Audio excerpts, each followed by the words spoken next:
Now let's take a look at a couple examples of pattern by table. So you want to browse to your examples folder and you're looking at 8-pattern-table and you're going to pick up the first part. This is a casting out of the bulldozer dataset. This is a synchronous part. I'm going to zoom up on this area. What we're going to be patterning is that hole in that slot that you see there at the top of the casting. And we have a table that's defining the locations. So first of all, I'm just going to select the geometry because we are in synchronous. We need to do that first. And then we're going to go to pattern by table. The coordinate system we're using for our pattern by table is the one right here. And we want to browse to the spreadsheet. The spreadsheet is the casting mounting holes. And what you notice right away is that the instances are completely off the part, out in space. So what that tells me is the coordinate system that we selected is not the origin for the pattern. The origin for the pattern is actually this larger bore. So new in ST9 is this explicit step in the quick bar then to select the pattern origin. Okay, so it's clearly not the coordinate system. The other option is by a selected key point. Our selected key point is the center of the bore. And you'll see the pattern shifts down to where we want it. And you go ahead and accept that. And before you finish, you want to go in and unlink. Just uncheck the link box and close. So that what that does then is actually embed the spreadsheet into the document itself. So it's not going to be linked to an external spreadsheet and rely on that spreadsheet to follow the part around to define that pattern. All right, so there's our pattern. So just to drive that point home, I'm going to open up that folder and you'll see the casting mounting hole spreadsheet. I'm going to delete it.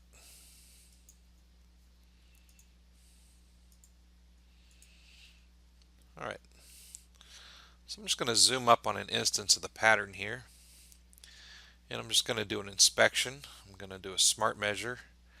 Just want to go from the edge to another edge on the part, check the angle, and I see that it's 87 degrees, so it should be 90 degrees, so I'm 3 degrees off. I need to add 3 degrees to the pattern. You can see that those are along two linear edges on each side of the part, so there's 4 instances there on each side that need to be rotated 3 degrees. So how would we do that? Well, you need to go back and edit the pattern. So we'll go ahead and click our pattern by table. We're going to open up the instances of the pattern again. Okay, and I see that these 49 need to be rotated 3 more degrees. So in order to do that, I need to click the edit button, and what that does then is open up this table in a new spreadsheet. So you can see it's got the part name for the spreadsheet. This is just kind of a temporary spreadsheet for editing this table. And the first thing I'm going to do is make this minus 52, copy that to these 4 instances, and we'll make this a positive 52 and copy it to the other 3 instances on this side. And there we go. And then all I have to do is come over here and update what's in the table to those changes and allow it to update that pattern. And then if we go back and inspect,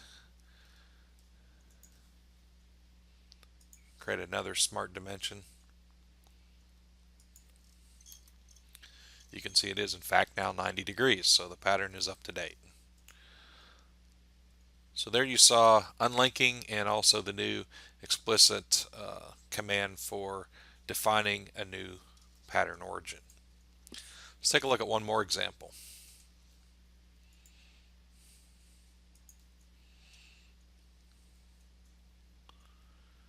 So in the same folder, you're going to find the connector. This in fact is an ordered part. And we're going to run the pattern by table command again. This time you can run the command first and select the features to pattern, the coordinate system, and then we're going to browse to the terminal locations of spreadsheet.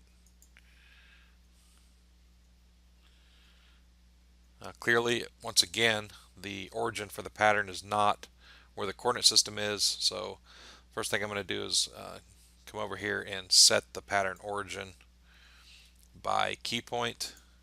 And I know that for my spreadsheet, when I created this spreadsheet, the origin for the pattern is this corner. Oop, wrong one.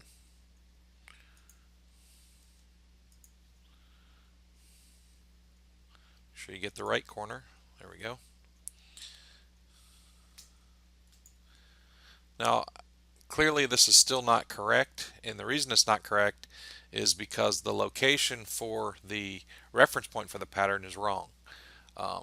So in other words, in the spreadsheet, the dimensions are to this endpoint, this corner of this first parent instance. And you can see that right now parent, or the first row in the spreadsheet, is 0, 0, 0, which is here, which is not correct. So it's making a relative copy of it based on that distance between those two. So I need to change that. So I do that through the selected key point to define the parent reference point. And you get a warning here that the reference point option is changed to selected key point, and the selected key point coordinates will be selected key point, and the first row in the Excel will be ignored. So in other words, 0, 0, 0 is going to be ignored. The parent is going to be automatically populated with whatever key point I select. So let's take a look at that. So I select so watch the 0, 0, 0 here. When I click on that key point, it's defining the origin or the reference point for the pattern. You're going to see that update to those changes. You can see the pattern now looks correct, and notice that there is no 0, 0, 0 because that first row is being ignored. So in other words, if I edit that spreadsheet, you can see there's the first row, and that's being ignored because that is the parent and it's at this location. So that's what we want. So we'll just click close. And there is our pattern by table. If you want to finish off the model, you could use Part Painter. We'll set it to a dull black color and just pattern or paint the faces for the rest of the pattern, and there's our connector.